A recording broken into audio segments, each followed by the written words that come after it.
Tonight, at least 26 people are dead after violent storms and tornadoes swept across 7 states. The death toll expected to rise. Kentucky and Missouri are hardest hit, and at least 76 million people threatened by severe weather this weekend. CBS's Nicole Valdes is in London, Kentucky, about 80 miles south of Lexington. Nicole.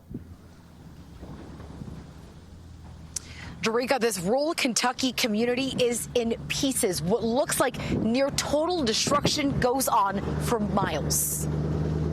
I don't know how we're alive. Ryan Robinson says he threw his body over his family, huddled in a basement as the tornado roared overhead. I could feel like dirt flying on us, and I was just trying to keep them covered, and then I looked up, the whole house was gone. We met him as he dug through the pieces of his London, Kentucky home. His neighborhood now ripped apart. At a small airport nearby, these helicopters and vintage planes were flipped and smashed. In Missouri, the same system unleashed multiple tornadoes Friday, including 2 that touched down in St. Louis. One snapped this massive bell tower in half. Emergency crews were able to rescue 2 people from inside the church. 1 woman died. Her pastor still in shock. I've never seen anything like this. Unbelievable. City officials say at least 5,000 buildings have been damaged. All the windows blew out, the bricks started falling. The storm also spawned tornadoes in Wisconsin and pushed a wall of dust from central Illinois all the way to Chicago. Back in Kentucky, Robinson was reminded just how lucky he really is, finding one of his lost dogs alive. Some people found one of her babies. I had a bunch of babies.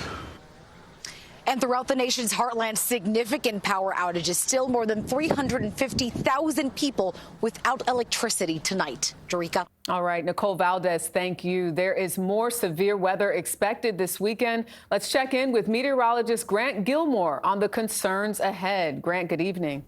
Hey there, Jerika. Look, we're in another active pattern of deadly severe weather in what has honestly been an exhausting year. You go back to January 1st through yesterday, there have been over 815 tornado reports across the United States. That's more than 180 above average. And that's just tornado reports. Just in the last few days, we've had more than 1,800 storm reports, and most of those have been across the eastern half of the United States. Now, that deadly weather continued today, where we had severe weather across the Northeast, with the focus of the tornadoes, destructive winds, and large hail across the central and southern United States. Now, there is a storm system bringing unsettled weather to the Pacific Northwest. That will slowly move to the east as we go through the next couple of days. That will recharge this threat for severe weather across the central and southern plains tomorrow.